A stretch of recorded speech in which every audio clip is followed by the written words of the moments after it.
Después de unos 40 minutos, vio un puesto de vigilancia del ejército.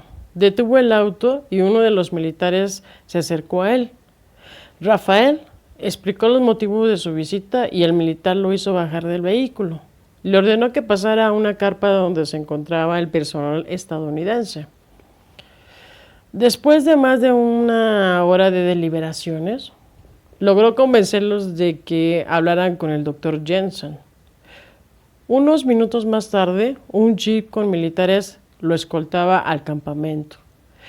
El doctor Jensen lo esperaba en la entrada. Los soldados dieron media vuelta y dejaron que se estacionara ahí su vehículo. ¿El doctor Jensen? Así es, dijo el doctor extendiendo la mano para saludar al recién llegado. Soy Rafael Andrés. Le envié un correo anunciándole mi visita.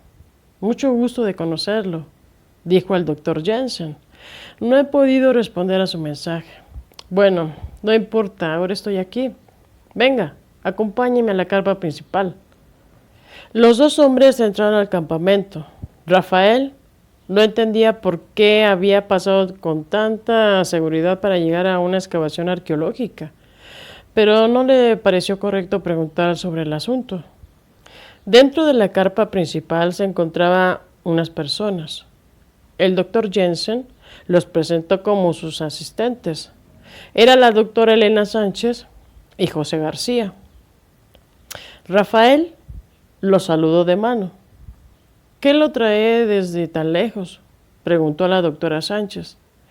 El señor Andrés fue quien descubrió el códice que hemos estado estudiando, dijo el doctor Jensen.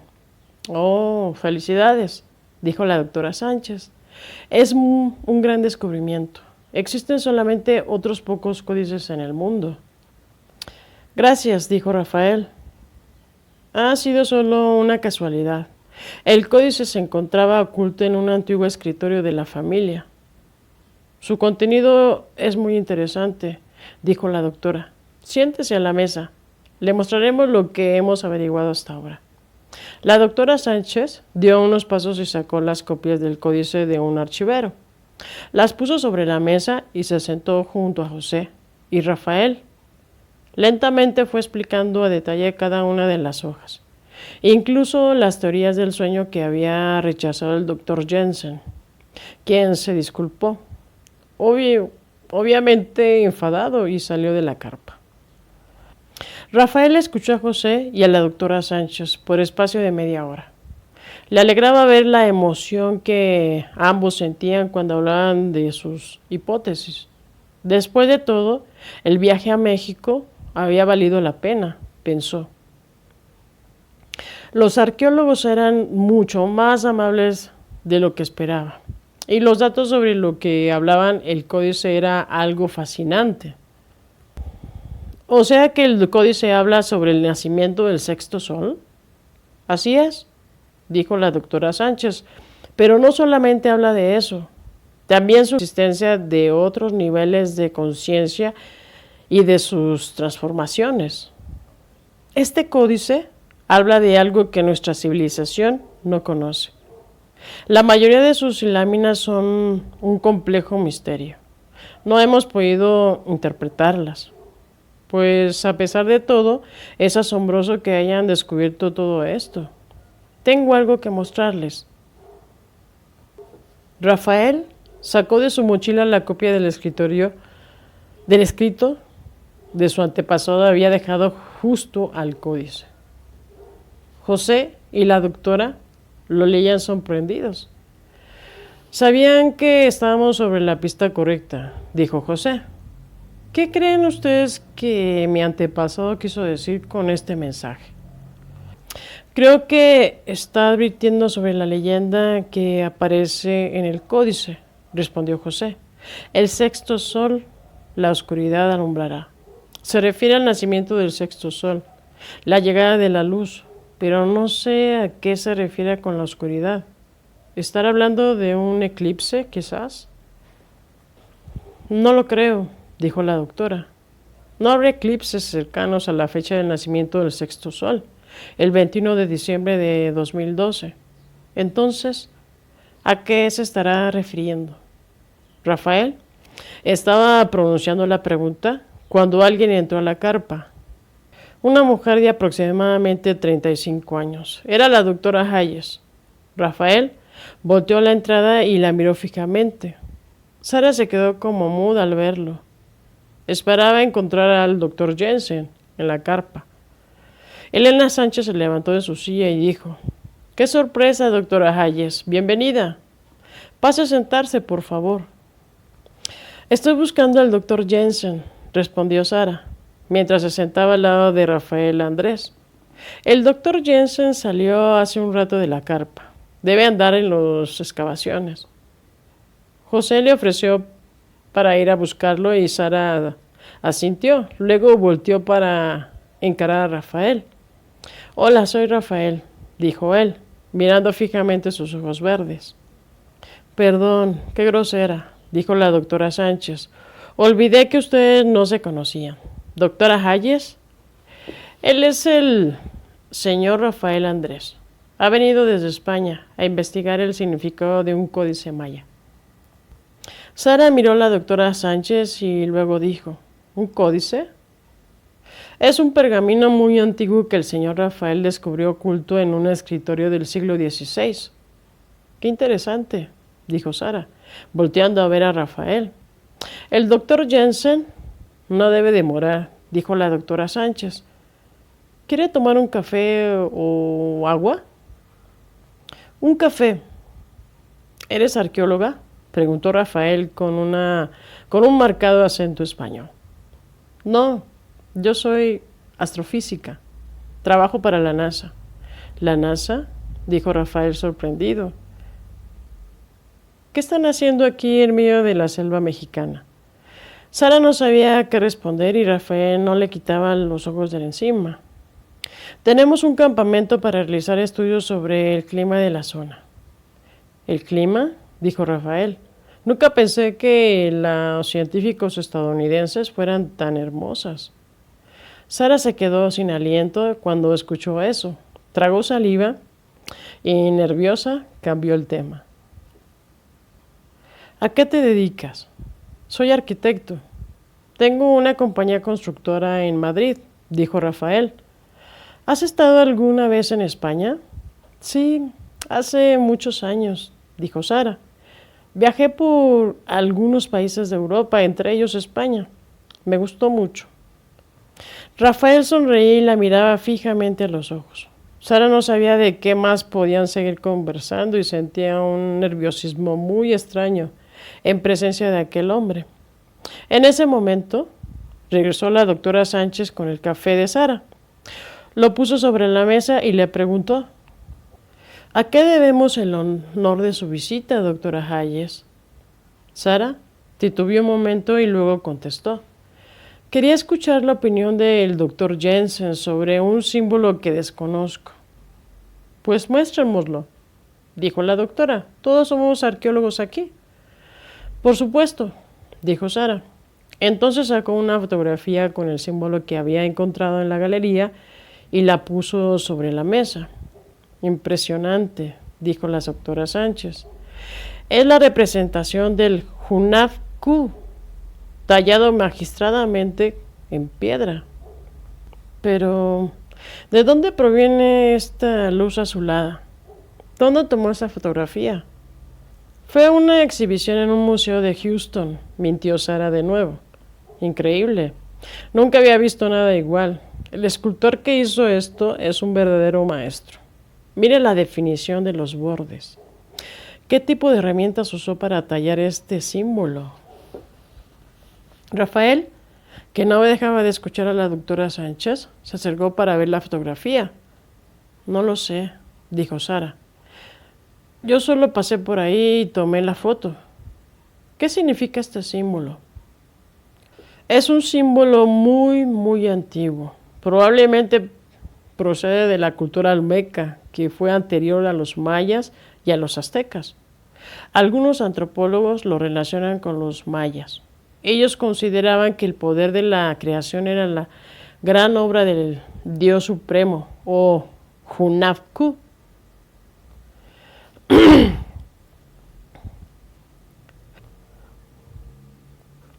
Los rayos que despide desde su centro representan la energía de su eterno giro produce. La energía del gran campo unificado, dijo Sara. También estaba observando la fotografía. Perdón, preguntó la doctora Sánchez. Estaba pensando en voz alta. Se disculpó Sara. Es un término de la física cuántica para representar un campo electromagnético que en teoría es responsable de la creación de la energía que compone las partículas fundamentales del universo. Creo que probablemente es la misma idea que ellos representaban con este símbolo. Rafael tomó la fotografía y empezó a medir la curvatura de las dos siluetas. Luego tomó uno de los copias del códice. Le dio la vuelta y comenzó a dibujar una línea a través de un cuadriculado. Solo quería estar seguro. ¿Seguro de qué? La curvatura de la silueta corresponde exactamente a la espiral del Arquímedes, contestó Rafael. Como arquitecto, el ángulo de la curvatura llamó su atención. La espiral de Arquímedes es comúnmente usada como adorno arquitectónico en grandes columnas de cantera. Está presente en la cultura griega, romana e incluso en la egipcia. Es muy antigua y se extiende la curvatura de este símbolo más allá de su límite actual. Se produce una espiral perfecta, una espiral exactamente de su límite actual, y igual a las que forman las galaxias. Rafael dibujó los dos espirales en papel. Sara estaba sorprendida. Pensó en la galería y en el extraño sueño que había tenido en ese lugar donde se le había revelado que la construcción era una pirámide. Ahora no le cabía la menor duda. Esa compleja estructura había sido construida por una inteligencia superior. La radiación que estaba detectando provenía sin duda alguna de la pirámide. Pero ¿qué funcionamiento tenía esa increíble obra de ingeniería? ¿Por qué estaba atrayendo energía directamente del gran campo unificado? Sara se encontraba completamente absorta en sus deducciones cuando entraron José y el doctor Jensen. Sara se levantó de una silla para saludarlo. La doctora Sánchez le mostró la fotografía. Es el Hunab-Ku. ¿De dónde sacó esa fotografía? Sara dijo la misma respuesta y el doctor Jensen miró a la doctora Sánchez. Sara sacó otra fotografía con símbolos. Por la cara que había puesto el doctor Jensen, ella supo que no había creído la historia de la exhibición. El doctor Jensen no quiso interrogar a Sara delante de todas las personas. Tomó la otra fotografía y la observó con cuidado.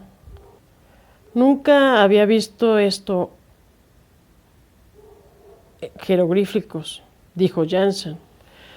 Puede ser anterior del periodo preclásico. Sara se le quedó viendo como preguntándose algo. El doctor Jensen continuó. El Hunab-Ku es uno de los símbolos más antiguos que se han encontrado. Algunos especialistas creen que es anterior a la cultura maya, quizá miles de años anterior a ellos. Estos jeroglíficos también parecen permanecer a una época previa. El doctor Jensen miró a Sara y preguntó: ¿por qué la NASA está interesada en símbolos mayas de hace miles de años? Sara fue tomada por sorpresa. El doctor Jensen era estadounidense. No había forma de evadir una pregunta tan directa. Realmente quisiera hablar de eso, dijo Sara, pero esa información es clasificada. Los militares no debe decir nada, dijo el doctor Jensen. No queremos causarle problemas, doctora Hayes. Sabía que había una buena razón para explicar la presencia de los militares aquí. Estoy segura de que estas fotografías fueron tomadas muy cerca de aquí, ¿no es cierto? Así es. El ambiente se tornó tenso en la carpa. El doctor Jensen caminaba en silencio de un lado para otro. Conocía muy bien a los militares. Había pasado toda su vida averiguando vestigios de culturas ancestrales en zonas de conflicto. Sabía que definitivamente no era aconsejable meterse en sus asuntos. Será mejor que me vaya, dijo Sara. Gracias por la ayuda. No te vayas, dijo Rafael, haciendo un ademán con las manos para detener a Sara. Luego reflexionó y se dio cuenta de que su reacción había sido muy obvia. Miró alrededor y todos estaban observándolo, perdón. Hemos planeado hacer una fogata en el campamento hoy en la noche. Si gustas, puedes acompañarnos, doctora Hayes, dijo José para aliviar un poco la tensión que se había producido en la importante revelación. De acuerdo, dijo ella. Así tendremos tiempo de pensar en este asunto. Gracias por su ayuda. Sara salió de la carpa y emprendió el camino de regreso a su campamento. ¿Qué había hecho?, se preguntó, para luego darse cuenta de que no era su costumbre guardar secretos. Olvidó llevarse las fotografías, dijo Elena. No creo que las haya olvidado, dijo José. Ella, como nosotros, todo lo que quiere es averiguar la verdad. Los militares no son cosa de juego, dijo el doctor Jensen. No tardarán en obligarnos a dejar el campamento ahora que ya encontraron lo que buscaban. Por eso han montado esta estricta vigilancia sobre este perímetro. Yo digo que debemos buscar ese lugar, dijo José. Al diablo con los militares. Rafael miró a los tres arqueólogos y dijo: al levantarme hoy por la mañana, lo último que imaginé fue encontrarme en una situación como esta. Creo que me voy a quedar unos días por aquí si me lo permiten. Sara Hayes llegó al campamento y fue directo a buscar a Daniel. Lo encontró sentado tranquilamente en el comedor. Daniel, necesito hablar contigo. Vamos afuera. ¿Me vas a dejar sin comer otra vez?, se quejó Daniel. Estoy esperando mi comida. Están a punto de servirme el buffet. Puedes comer más tarde. Esto es urgente, exclamó Sara. Daniel salió del comedor a regañadientes y ambos se alejaron un poco de las carpas para hablar sin que los escucharan. Acabo de revelar un secreto militar, dijo Sara, llevándose la mano derecha a la frente. ¿Qué hiciste? Fui a ver al doctor Jensen a su campamento. Le mostré las fotografías que tomamos ayer en la galería. ¿Estás loca? ¿Por qué hiciste eso?, dijo Daniel enfadado. Tenía que averiguar lo que este símbolo significa. No me vas a entender. Algo me ha estado sucediendo desde la expedición que hicimos. Tuve una experiencia muy extraña. Cuando fui con los antropólogos, había una persona que nunca había visto, pero sentí como si lo conociera de toda mi vida. Sara relató a Daniel el sueño en el que había emprendido, que este lugar era una pirámide y lo que los arqueólogos habían revelado sobre este símbolo. Entiéndeme, Daniel, dijo Sara. Quien haya construido esta pirámide sabía cosas sobre la vida y el universo y que nosotros ignoramos completamente. Te digo que este sueño que tuve no era un sueño. Yo estaba ahí y la luz dividió mi mano en dos. Luego atravesé la pared de roca sólida. Todo esto lo podía sentir como siento ahora que tú me estás tocando. No había diferencia alguna. Eso mismo dijeron los soldados, ¿recuerdas?, le respondió Daniel. Estaban aterrorizados. Hizo una pausa y continuó. Te entiendo, Sara. Yo también tuve una experiencia inolvidable. ¿Qué te pasó? Volví a Alemania en la época de mi niñez, solo que esta vez averigüé lo que había sucedido. ¿Qué sucedió? Te lo voy a explicar en otra ocasión. Es una cuestión familiar. Ahora tengo algo más importante que decirte. ¿De qué se trata? Sara, que miraba de un lado a otro, cerciorándose y vigilando que nadie se acercara. Ayer pude comunicarme con mi hermana a Zurich a través del teléfono satelital. McCloskey autorizó que me proporcionaran los códigos de seguridad del sistema. Hablé con ella media hora y le expliqué la situación. Revisó el sistema por medio de una conexión remota y me dijo que estaba familiarizada con el tipo de protección que usa. Más tarde volví a llamarla y me envió un programa que invade la protección del sistema y nos permite copiar los archivos del disco duro de todos los usuarios. Adivina qué archivos copié esta mañana. ¿Los archivos de Mayer?, dijo Sara, emocionada. Exactamente. Tiene una memoria de 800 gigabytes, pero lo interesante es lo que guarda ahí. Tiene cientos de archivos de proyectos de investigación de la corporación Borg-Hoyle. Y parecería que conoce los secretos mejor guardados del Pentágono. Desde armas nucleares portátiles y sistemas invisibles de radar, stealth, hasta una división completa de armas bacteriológicas y químicas. No puedo creerlo, dijo Sara.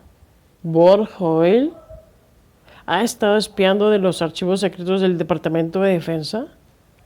No hay forma de hacer eso, dijo Daniel. La seguridad del Pentágono es absolutamente inviolable. Mi hermana me lo dijo. Alguien del Departamento de Defensa con acceso a esos archivos ha estado informando a Borg-Hoyle. Eso es traición al Estado. Está penado con la muerte bajo el código del ejército. ¿Dónde guardaste esos archivos? En una unidad de disco duro en la carpa principal. ¿En la carpa principal? ¿Te has vuelto completamente loco? Cualquiera puede verlo ahí. ¿Dónde más iba a guardarlo, Sara? ¿En mi trasero?, se defendió Daniel. ¿Cómo demonios iba a saber lo que Mayer guardaba en su computadora? Me aseguré de que nadie lo vea. Desconecté esa unidad de memoria, pero cualquiera puede conectarla. Tenemos más de 30 unidades de grabación como esa. Nadie lo va a notar por ahora. Tenemos que sacar esa información del campamento, dijo Sara. Si Mayer averigua que conocemos sus secretos, hará que McCloskey nos encarcele. Quizá McCloskey no sabe nada de este asunto. Los archivos son de Mayer. Mayer fue enviado por el general Thompson. ¿Recuerdas lo que nos pidió Tom? El presidente sospechaba que algo andaba mal.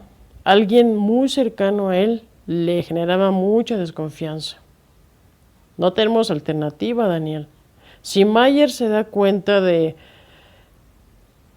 informará al general Thompson y nos asesinará antes de que tú lo creas. No hay forma de que saquemos la unidad de disco duro del campamento. Los militares registran todos los vehículos. Tampoco podemos enviarla por satélite.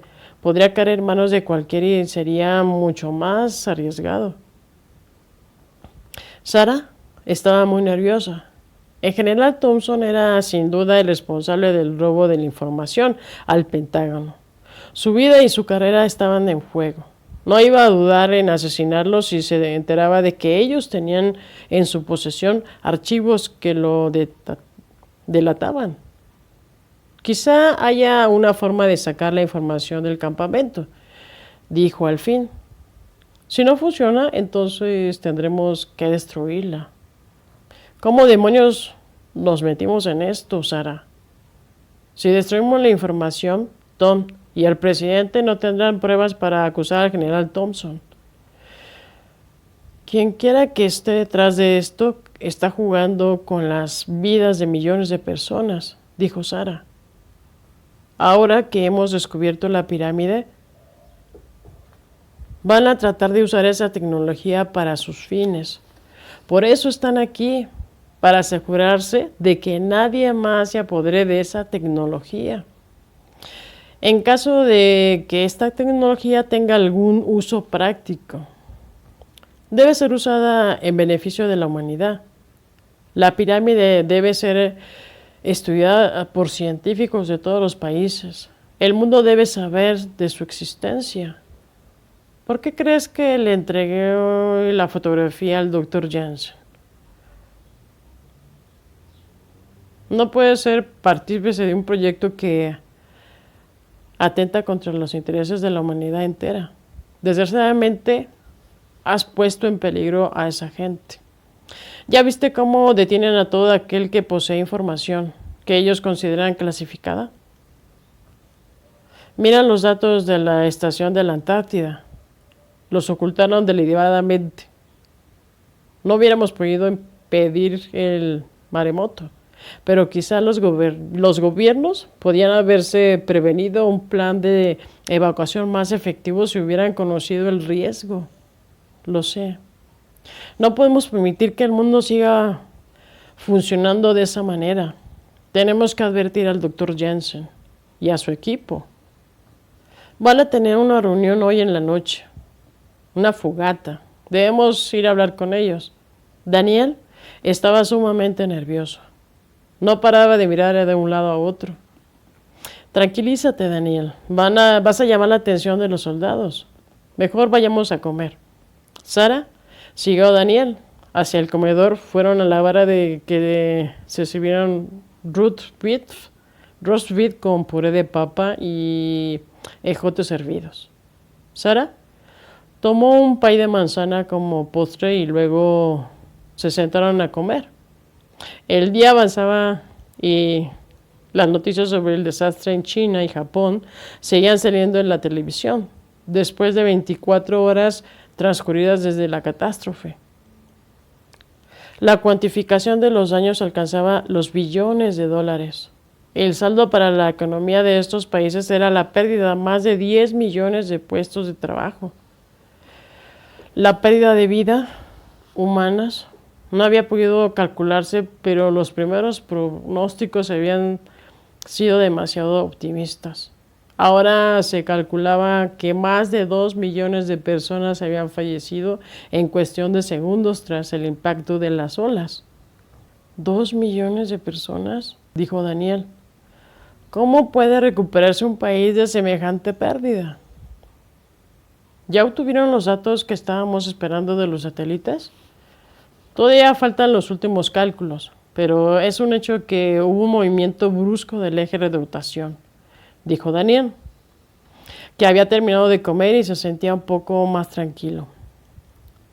¿De cuántos grados? Eso es lo más preocupante.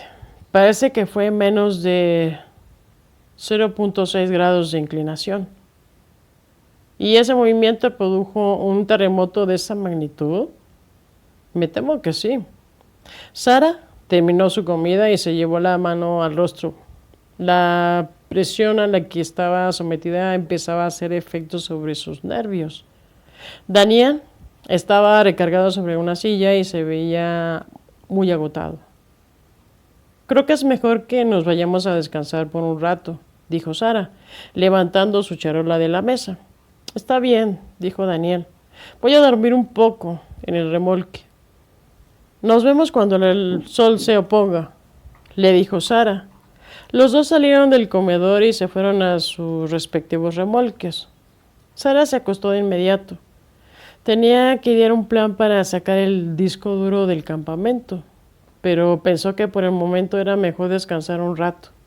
En la noche pensaría qué hacer. Daniel llegó a su remolque y le dio una repasada a los primeros reportes que tenía de los satélites.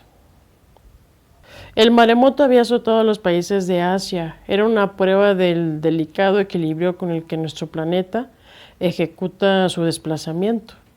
Cualquier cambio en su rotación, por mínimo que fuera, tenía consecuencias desastrosas para la humanidad. Daniel pensó en el doctor Resnick y su equipo. Las últimas noticias que tenía de ellos era que estaban aprovechando el verano antártico para lanzar vuelos de reconocimiento en helicópteros y aviones con el fin de documentar los cambios sufridos por el medio ambiente. Pronto el verano terminará y el clima gélido ya no permitirá que las aeronaves sobrevolaran el continente.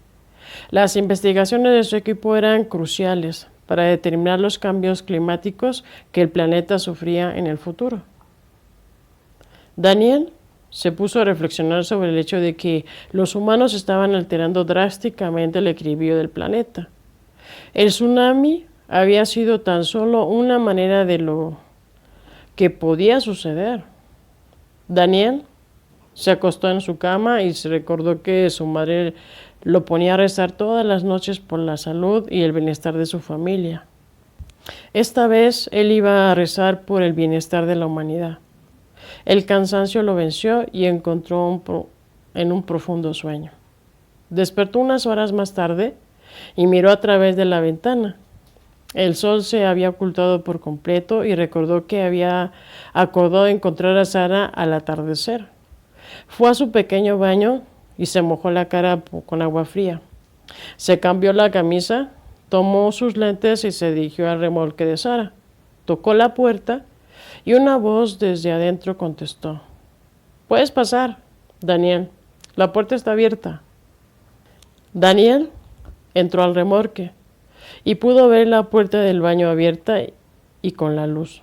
Sara estaba dentro. Daniel se aproximó y vio a Sara, maquillándose frente al espejo. Se había pintado los labios y se estaba poniendo sombra en los ojos. Daniel la miró sorprendido. ¿Tienes una cita o decidiste ir a otro lado? ¿De qué hablas? ¿Te estás maquillando y para ir a una fogata con los arqueólogos? Solamente me estoy poniendo un poco de color en la cara. Por favor, Daniel. Soy una mujer, se quejó Sara. Pero si ni siquiera en Houston te había visto tan maquillada, dijo Daniel. ¿Qué estás tramando? Eres un entrometido. ¿Qué te importa?, dijo Sara, que se estaba poniendo delineador en los ojos. Ve a buscar a unas linternas, no quiero tropezar en el camino. ¿Y arruinar tu maquillaje? Dios no lo quiera, se burló Daniel. Sara le aventó un estuche de sombras para que se fuera. Daniel puso los brazos en la cara y dijo: «De acuerdo, ya entendí. No es para que te pongas histérica». Daniel salió del remolque y fue al lugar donde guardaban las herramientas. Sacó 2 linternas y verificó que las baterías funcionaran. Cuando regresó al remolque, Sara estaba esperándolo. Se había puesto unos shorts que le llegaban a la mitad del muslo y una blusa ceñida al cuerpo. ¡Wow! ¿Y bien? ¿Cómo me veo? Sensacional, dijo Daniel. Aunque creo que una minifalda te vendría mejor para la ocasión. Dame la linterna. Tonto, dijo Sara, haciendo caso omiso de su ironía. Daniel caminó tras de Sara, que parecía tener mucha prisa. Pasaron cerca de un grupo de soldados que estaban haciendo guardia, quienes se quedaron mirando a Sara. ¿Ya ves lo que ocasionas?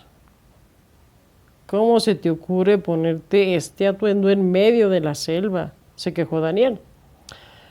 País libre, dijo Sara, muy segura de sí misma.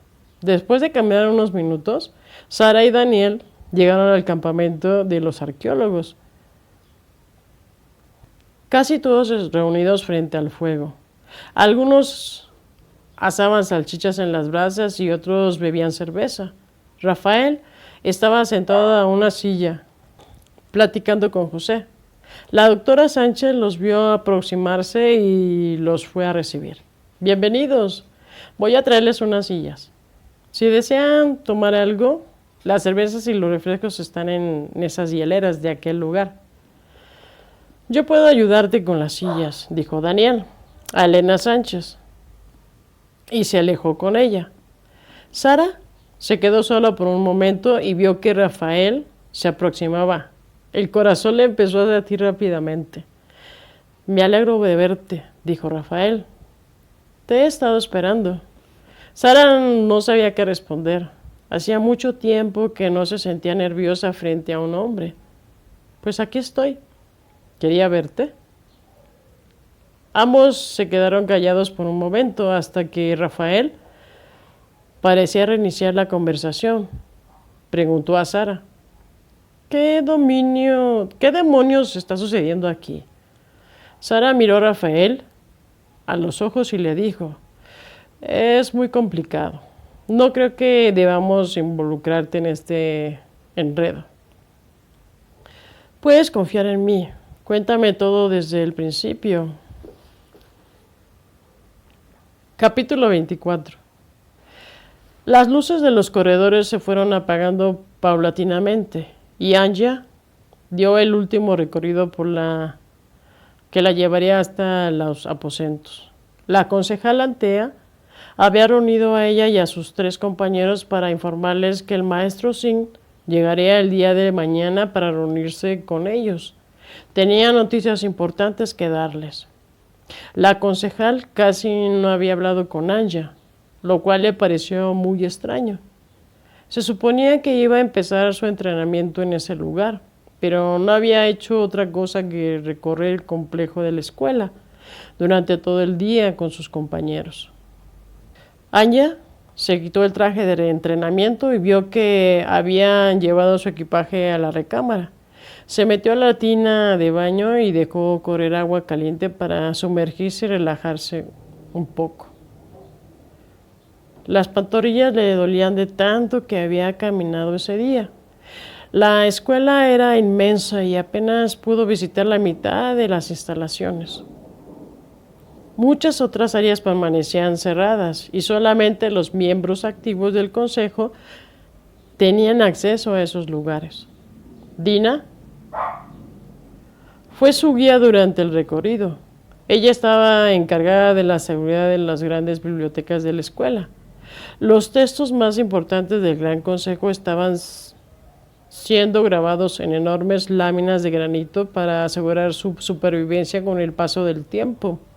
Anja tuvo una oportunidad de ver parte del proceso de grabado en las duras piedras, que eran cortadas y pulidas en un grosor con unos 3 dedos de ancho y con una máquina de corte que funcionaba como la ayuda de una hélice.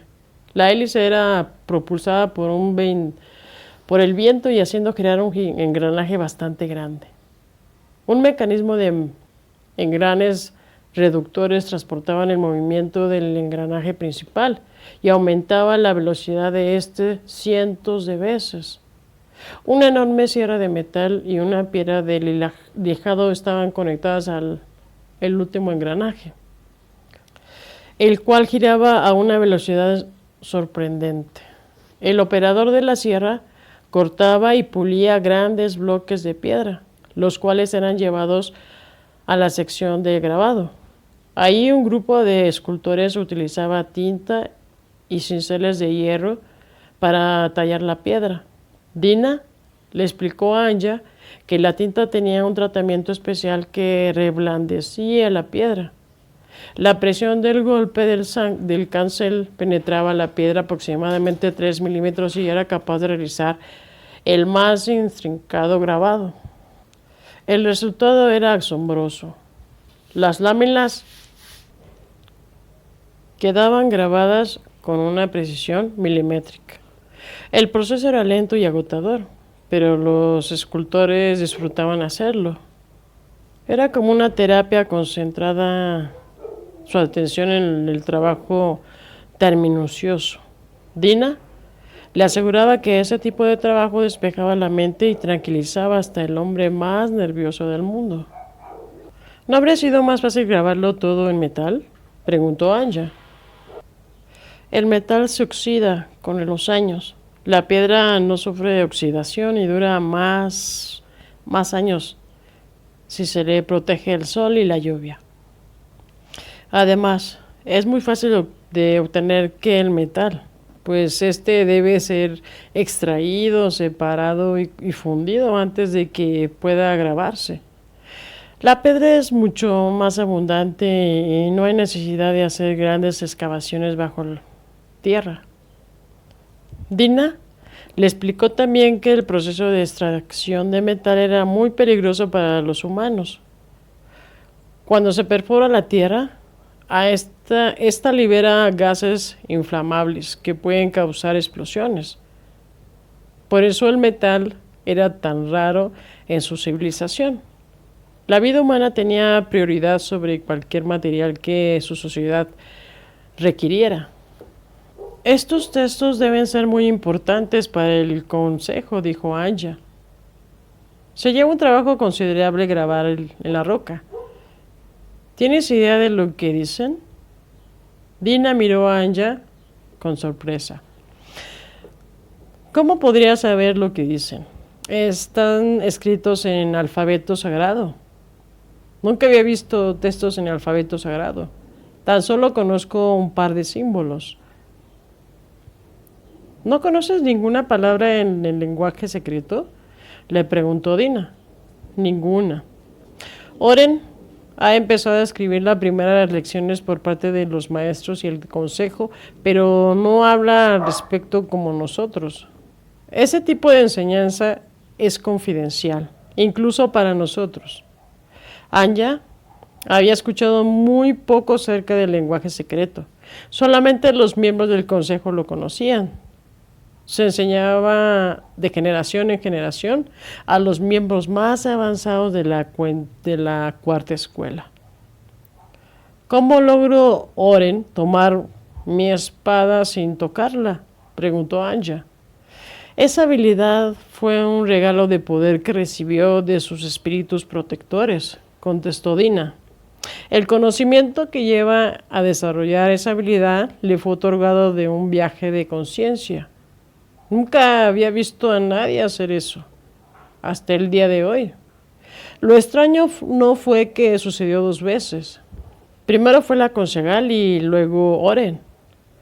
Los concejales tienen poderes que ni siquiera imaginas.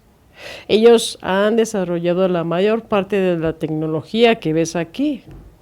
Por eso, no es nada comparado con lo que pueden hacer con sus habilidades. Ya tuve mis primeras demostraciones, dijo Anja. No necesito más. Anja terminó de bañarse mientras seguía recordando su recorrido por la escuela. Salió del baño y se puso ropa de dormir. Había dejado la puerta de su balcón abierta y podía sentir la suave brisa que entraba a la habitación. Las delicadas cortinas blancas de lino se movían armoniosamente mientras el viento refrescaba. Salió un momento para observar el cielo. Las estrellas alumbraban la caída de la noche en aquel lejano continente y las tenues luces de la ciudad se apagaban poco a poco. Anja se sentía feliz de haber hecho ese viaje. Al estar ahí, despertaba una extraña emoción dentro de ella. Estaba ansiosa de que amaneciera para poder admirar la belleza de ese paisaje otra vez. Regresó a su habitación y se acostó. Apoyó sus manos sobre el estómago y se dispuso a dormir. Rápidamente entró en un profundo estado de sueño. Para su sorpresa, una fuerza desconocida la hizo despertar en un lugar familiar a ella. Era el mundo intermedio. Anja se encontraba frente a una gran edificación que reconoció de inmediato. Era el mismo lugar donde persiguió a aquella adolescente que se había internado hasta su mundo. Entró en el lugar y recibió una sorpresa del maestro Sin y la concejala Antea. Estaban sentadas en una de las enormes salas del gran salón, como si le estuvieran esperando. Anja se sentía a sus anchas cada vez que soñaba consciente. Hace años que lo había experimentado por primera vez y desde entonces se había dado a la tarea de mantener su atención en el sueño del mayor tiempo posible. Al principio su atención le permitía soñar de esa forma por espacio de unos minutos, pero ahora era capaz de sostener su sueño por largos periodos. Anja se aproximó a los concejales y ellos le hicieron señas de sentarse. ¿Sabes dónde te encuentras? Le preguntó la concejal. Sí, respondió Anja. Es el mundo intermedio. He venido aquí muchas veces en mis sueños. También reconozco este edificio. Hace poco estuve aquí.